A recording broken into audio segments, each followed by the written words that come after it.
नमस्कार दोस्तों, India strikes channel पर आपका स्वागत है। तो सबसे पहले जो लोग भी हमारे व्हाट्सएप चैनल एक्स या फेसबुक अकाउंट से कनेक्टेड हैं उनको पता होगा कि कल रात पाकिस्तान की ओर से फिर से एक बार सीज फायर वायलेशन किया गया था, जो कि 22 अप्रैल के पहलगाम आतंकी हमले के बाद 8वीं बार पाकिस्तानी सेना के द्वारा किया गया है। उसके सामने भारतीय सेना ने भी मुंह तोड़ फायरिंग करके उसका जवाब दिया था। एलओसी पर टेम्परेचर इतना बढ़ गया था कि दोनों ही तरफ से एयरफोर्स जेट्स को स्क्रैम्बल भी कर दिया गया था, ताकि अगर कोई भी एक पहल करे तो उसकी जवाबी कार्रवाई दूसरी तरफ से भी दी जाए। इन सब के विजुअल्स हमने इंडिया स्ट्राइक्स के व्हाट्सएप चैनल एक्स और फेसबुक अकाउंट पर कल रात को ही शेयर किए थे। सभी के लिंक्स नीचे डिस्क्रिप्शन में है, अगर आप जुड़ना चाहें तो। इसके पश्चात देर रात तकरीबन 2 से 2:30 बजे के बीच में हीरा मंडी के इंफॉर्मेशन मिनिस्ट्री में से आयतुल्लाह ने एक स्टेटमेंट दिया। पहले सुनिए उसने क्या कहा। Intelligence that India intends carrying out military action against Pakistan in the next 24 to 36 hours on the pretext of baseless and concocted allegations of involvement in the Pahalgam incident. तो जैसे कि आपने सुना, कल रात 2-2:30 बजे के बीच में पाकिस्तान इंफॉर्मेशन मिनिस्ट्री में से ये स्टेटमेंट निकल कर आया कि भारत आने वाले 24 से 36 घंटे में पाकिस्तान पर हमला कर सकता है। ऐसी क्रेडिबल इंटेल उनके पास आई है। ये बात क्या आपको सुनी सुनी सी नहीं लग रही? क्रेडिबल इंटेल वाली ये ठीक उसी तरह की बात है जो x Canadian PM and current Canadian super PM Justin Trudeau ने भारत पर आरोप लगाते हुए कही थी, एक आतंकी हरदीप सिंह निज्जर की मौत को लेकर। यहाँ पर भी ये जो क्रेडिबल इंटेल मिली है इन पाकिस्तानियों को, वो भी कुछ उसी प्रकार की खोखली इंटेल मालूम चलती है। ये कहने के पीछे का रीजन ये है कि अभी भी मीटिंग्स चल रही हैं भारतीय सेना और सरकार के बीच में, और कुछ ऐसी डिटेल्स हैं जो हम यहाँ पर शेयर करना उचित नहीं समझते हैं, लेकिन आने वाले 24 से 36 घंटों के अंदर वो भी भारत की तरफ से हमला किया जाए, इस बात में कोई भी डेप्थ या रिलायबिलिटी नहीं दिख रही। हाँ, पाकिस्तान फ्रस्ट्रेट होकर भारत पर आर्मी के थ्रू काइनेटिक एक्शन ले सकता है, तो ये जो स्टेटमेंट दिया गया है हीरा मंडी से, उसके विपरीत होने की संभावनाएं ज्यादा है। तो ये थी बात हीरा मंडी, जो कई रातों से सोई नहीं है भारत के डर से, उसकी। इसके साथ एक और इंटरेस्टिंग स्टेटमेंट भी दिया गया है कल पाकिस्तान की पार्लियामेंट में वहां की एक एमपी पलवा शाह खान के द्वारा, जिसने कुछ ऐसा स्टेटमेंट दिया जिससे भारत में कम्युनल टेंशंस क्रिएट हो जाएं। सुनिए वो स्टेटमेंट। कि वो वक्त दूर नहीं है कि जब बाबरी मस्जिद की पहली ईंट उसकी बुनियाद में पिंडी से एक आम सिपाही लगाएगा और उसमें पहली अजान पाकिस्तान का सिपा सलार आसिम मुनीर देगा। बहुत शुक्रिया जी। तो जैसे कि आपने सुना, उसने बाबरी मस्जिद के टॉपिक को इस क्रिटिकल टाइम पर फिर से जगाकर भारत में उन्माद क्रिएट करने की कोशिश की है, और कॉन्फिडेंस इतना है कि उनका एवरेज सोल्जर यहाँ पर आकर पहली ईंट रखेगा, इस प्रकार की भी बात उसने बोल दी है। अब इस बात का कोई भी सेंस नहीं बनता है, क्योंकि अगर कोई भी पाकिस्तानी सोल्जर जो ऐसी मंशा से भारत में घुसा है वो जिंदा बच पाएगा या नहीं, उसके चांसेस कितने हैं वो भी हम सबको भली भांति पता है। लेकिन ये बात सच है कि भारत पाकिस्तान के बीच में जब काइनेटिक लड़ाई शुरू होगी तब एक आम पाकिस्तानी सैनिक ही मरेगा, क्योंकि उनका army chief Asim Munir underground हो गया है और सभी टॉप कमांडर्स भी या तो रिजाइन करके निकल रहे हैं या तो सुमड़ी में इधर उधर भाग गए हैं। तो पाकिस्तानी फौज को ऑन ग्राउंड लीड करने के लिए कोई भी टॉप लीडर हाल में नहीं दिख रहा। तो ऐसे में आंखों पे पट्टी बांधकर लड़ेगा एक आम पाकिस्तानी सोल्जर, और उसकी भी लाइट्स इस बार ऑफ होना तय है, कंफर्म है।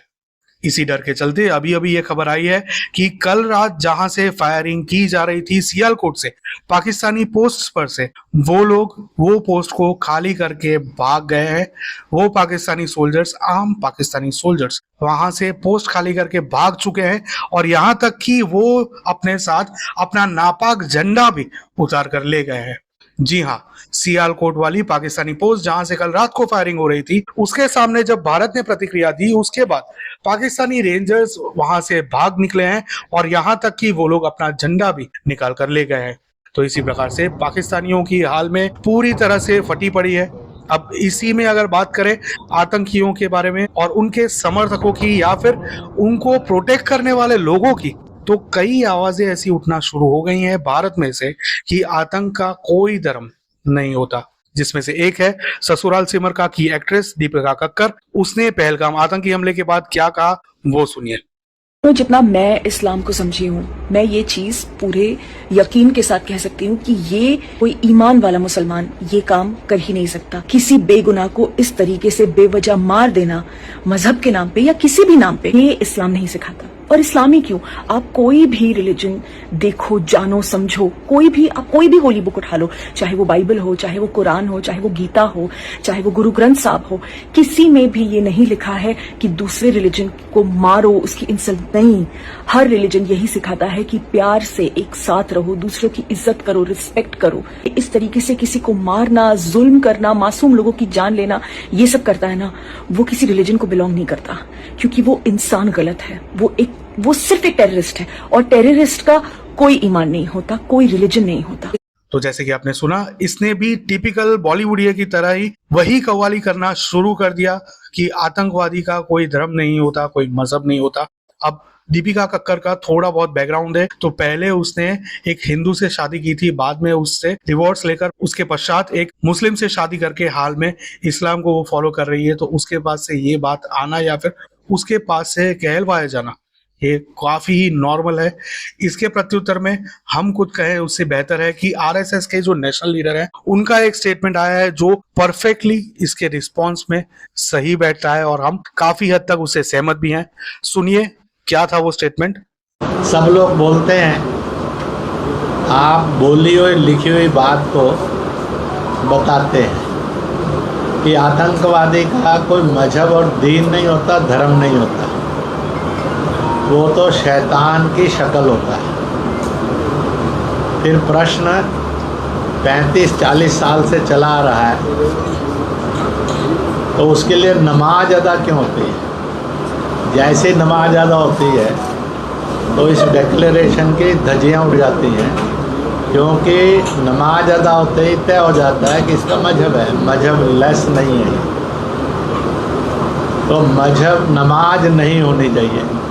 दूसरा, उसके जनाजे में लोग जाते हैं, तो जनाजे में जाना तय कर देता है कि उसका मजहब है। उसके साथ उसको कब्र मिलती है, तय हो जाता है कि ये उसका मजहब है।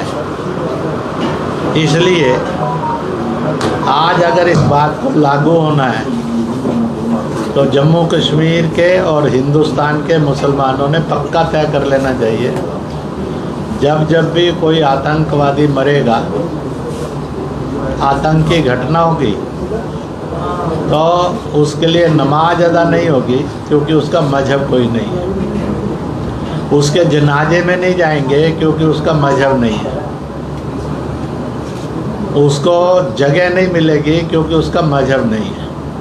बल्कि ऐसे शैतान के द्वारा जिन निर्दोषों को मारा गया, तो अगर प्रेयर करनी होगी तो उनके मजहब के अनुसार करनी होगी, क्योंकि मारे जाने वाले का तो धर्म है, उसका कोई धर्म नहीं ऐसे नहीं कहा जाता, उसका तो धर्म है। और जब वो इंसान है और निर्दोष है तो उसके जनाजे में भी जाना चाहिए और उसको उसकी क्रिया के अनुसार अंतिम संस्कार भी करना चाहिए। मुझे लगता है कि ये कदम अगर 25-30 साल पहले उठ जाता तो जम्मू कश्मीर के और देश के ये दुर्भाग्यपूर्ण दिन आगे नहीं बढ़ते। तो जैसे कि आपने सुना, आरएसएस के नेशनल लीडर इंद्रेश कुमार जी ने कहा कि आतंकवादी मारे जाएं, उसके बाद नमाज अदा करना और उनको दफन करना बंद कर देना चाहिए, क्योंकि उससे वो एक मजहब के साथ एसोसिएट हो जाते हैं। और ये जो नैरेटिव है कि टेररिज्म का कोई मजहब नहीं होता है, वो औंधे मुंह गिर जाता है। इंद्रेश जी की इस बात से हम सहमत हैं कि अगर ऐसे लोगों का कोई मजहब नहीं है तो जबरन किसी के साथ उनको एसोसिएट नहीं करना चाहिए। ये उस मृत आत्मा के लिए भी गलत होगा। इसी के लिए हम एक सुझाव दे रहे हैं कि ऐसे आतंकवादियों के शवों को भारतीय रीति रिवाज अनुसार जला देना चाहिए। अगर आप भी हमारी बात से सहमत हैं तो नीचे कमेंट में जरूर लिखें, और अगर आप भी हमारी तरह राष्ट्रवादी हैं तो वीडियो को लाइक करें, चैनल को सब्सक्राइब करें, बेल आइकन दबा दें ताकि आपको रेगुलर अपडेट्स मिलती रहे। साथ ही में QR कोड दिया है तो स्कैन करके प्रोत्साहित करना ना भूलें ताकि हम विदाउट हर्डल्स ऐसी इंफॉर्मेशन आप लोगों के लिए लाते रहें।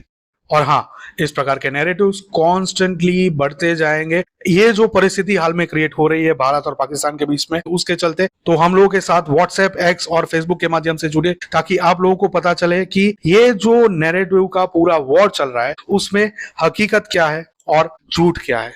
नीचे डिस्क्रिप्शन में सभी लिंक्स दी गई हैं। मिलेंगे अगली खबर में, तब तक के लिए जय हिंद, हर हर महादेव।